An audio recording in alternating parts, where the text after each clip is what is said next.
3.5 3.5 ಬಂದರೆ ನಮಗೆ 35 ರೂಪಾಯಿ ಸಿಗ್ತದೆ. 3.6 ಈ ಥರ ಬಂದರೆ 1 ಪೈಸಾ 10 ಪೈಸಾ ಈ ಥರ ರೈಸ್ ಆಗ್ತಾ ಹೋಗ್ತದೆ. ಹಾಗಾಗಿ ಇವತ್ತು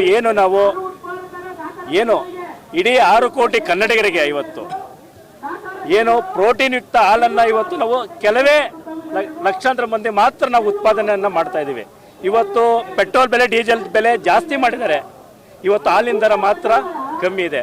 ಇವತ್ತು ಉತ್ಪಾದನಾ ವೆಚ್ಚ ಅತಿ ಆಗ್ತಾ ಇದೆ. ಹಾಗಾಗಿ ಇವತ್ತು ನಾವು ಸರ್ಕಾರ ಮತ್ತು ಒಕ್ಕೂಟ ಎರಡನ್ನೂ ಕೂಡ ಒತ್ತಾಯ ಮಾಡ್ತಾ ಇದ್ದೀವಿ. ನಮಗೆ 50ಕ್ಕಿಂತ ಹೆಚ್ಚು ಲೀಟರ್ಗೆ ಒಕ್ಕೂಟದಿಂದ ಕೊಡಬೇಕು ಮತ್ತು ಪ್ರೋತ್ಸಾಹಧನವಾಗಿ 10 ರೂಪಾಯಿನ ಸರ್ಕಾರ ಕೊಡಬೇಕು ಅಂತ ಇವತ್ತು ಹೇಳಿ ನಮ್ಮ ಬೆಂಗಳೂರು ದಕ್ಷಿಣ ಜಿಲ್ಲೆ ಹಾಲು ಉತ್ಪಾದಕರು ಮತ್ತು ಎಲ್ಲ ಕಾರ್ಯದರ್ಶಿಗಳಿರ್ಬೋದು ಮತ್ತು ಎಲ್ಲ ಸಾರ್ವಜನಿಕರು ಕೂಡ ಒತ್ತಾಯವನ್ನು ಮಾಡ್ತಾ ಇದ್ದಾರೆ. ಇವತ್ತು ನಾನು ವಿರೋಧ ಪಕ್ಷಗಳು ಕೂಡ ಒಂದು ಎಚ್ಚರಿಕೆಯನ್ನು ಕೊಡ್ತಾ ಇದ್ದೀನಿ. ನೀವು ಪೆಟ್ರೋಲ್ ಡೀಸೆಲ್ ಬೆಲೆ ಜಾಸ್ತಿ ಮಾಡಿದ್ರೆ ಅಂತೀರಿ, ಇವತ್ತು ಹಾಲಿನ ದರವನ್ನು ಯಾಕೆ ನೀವು ಹೆಚ್ಚಿಗೆ ಮಾಡ್ತಾ ಇಲ್ಲ? ಏನು ಮಾಡ್ತಾ ಇದ್ದಾರೆ ವಿರೋಧ ಪಕ್ಷಗಳು? ಆಳಿದ ಪಕ್ಷವನ್ನ ಕೇಳಬೇಕಾದಂಥ ವಿರೋಧ ಪಕ್ಷಗಳು ಹಾಲಿನ ದರವನ್ನ ಇವತ್ತು ರೈತನಿಗೆ ಹೆಚ್ಚಿಗೆ ಮಾಡಿ ಅಂತ ಒಬ್ರು ಕೂಡ ತುಟಿ ಬಿತ್ತಾ ಇಲ್ಲ. ಯಾಕೆ? ಇದರೊಳಗೆ ರೈತರಿಗೆ ತಾರತಮ್ಯ ಮಾಡ್ತಾ ಇರ್ತಕ್ಕಂಥ ವಿರೋಧ ಪಕ್ಷಗಳನ್ನ ನಾವು ನಂಬಿಕೊಂಡು ನಾವೇನು ಮಾಡೋಕ್ಕಾಗಲ್ಲ. ಇವತ್ತು ನಾವು ಆಡಳಿತ ಪಕ್ಷಕ್ಕೆ ನಾವು ಉತ್ಪಾದಕರಿಗೆ ಎಚ್ಚರಿಕೆಯನ್ನು ಕೊಡ್ತಾ ಇದ್ದೀವಿ. ಇವತ್ತು ಸಾಂಕೇತಿಕವಾಗಿ ಇವತ್ತು ಬೆಂಗಳೂರು ದಕ್ಷಿಣ ಜಿಲ್ಲೆಯಲ್ಲಿ ಇವತ್ತು ಜಿಲ್ಲಾಧಿಕಾರಿಗಳ ಮುಖಾಂತರ ನಾವು ಇವತ್ತು ಮುಖ್ಯಮಂತ್ರಿಗಳಿಗೆ ಮತ್ತು ಒಕ್ಕೂಟಕ್ಕೆ ಎರಡೂ ಕೂಡ ಮನವಿಯನ್ನು ಕೊಡ್ತಾ ಇದ್ದೀವಿ.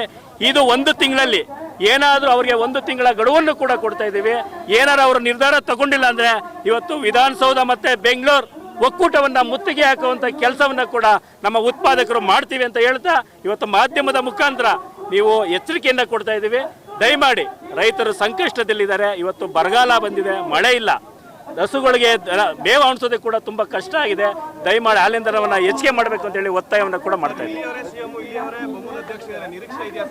ಖಂಡಿತ ನಾವಂತೂ ನಿರೀಕ್ಷೆ ಮಾಡಿದ್ದೀವಿ, ಇದನ್ನ ಹೆಚ್ಚಳ ಮಾಡ್ತಾರೆ ಅಂತ ಹೇಳಿ. ಯಾಕೆಂದ್ರೆ ಅವರು ಕೂಡ ಒಂದು ರೈತ ಕುಟುಂಬದಿಂದ ಬಂದಂಥವ್ರು, ಈ ಜಿಲ್ಲೆಯ ರೈತರ ಕಷ್ಟವನ್ನು ಅರ್ತಿದ್ದಾರೆ ಅಂತ ನಾವಾದರೂ ಭಾವಿಸ್ತಾ ಇದ್ದೀವಿ. ಆ ಒಂದು ಪರಿಹಾರ ನಮಗೆ ಸಿಕ್ತಂತ ಆ ಆಶಾಭಾವನೆಯನ್ನು ಕೂಡ ನಾವು ಇಟ್ಕೊಂಡಿದ್ದೀವಿ. ಯಾಕೆ ಹೈನುಗಾರರ ಕುಟುಂಬಗಳು ಆರ್ಥಿಕವಾಗಿ ಹಿಂದೆ ಹೋಗ್ತಿದ್ದಾವೆ ಅನ್ನುವಂಥ ಸಂದರ್ಭಕ್ಕೆ ಲೆಕ್ಕ ಹಾಕಿದಾಗ ನಮಗೆ ಮೇವಿನ ಕೊರತೆ ಆಗಿದೆ. ಒಣಮೇವು ಹಸಿ ಮೇವನ್ನ ಕಷ್ಟ ಎದುರಿಸ್ತಿದ್ದೀವಿ. ಇದು ಸಂಕಷ್ಟ, ಬರೀ ಕಷ್ಟ ಅಲ್ಲ, ಹಾಗೇನೆ ನಮಗೆ ಉತ್ಪಾದನಾ ವೆಚ್ಚ ಜಾಸ್ತಿ ಆಗ್ತಿದೆ.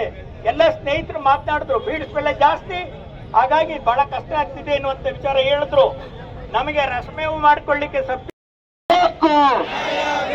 ನನ್ನ ಮಾತನ್ನ ವಿರಾಮ ಕೊಡ್ತೀವಿ. ಮುಂದೆ ನಮ್ಮ ಪುಟ್ಟಸ್ವಾಮಣ್ಣವರು, ರೈತ ಮುಖಂಡರು, ಅನೇಕ ಜನ ಮಾತಾಡೋರಿದ್ದಾರೆ. ಎಲ್ಲರನ್ನು ಶಾಂತಿಯುತವಾಗಿ ತಾವು ಪ್ರತಿಭಟನೆಯಲ್ಲಿ ಭಾಗವಹಿಸಬೇಕು ಅಂತ ಮತ್ತೊಮ್ಮೆ ವಿನಂತಿ ಮಾಡ್ತಾ ನನ್ನ ಮಾತಿಗೆ ವಿರಾಮ ಕೊಡ್ತೀನಿ.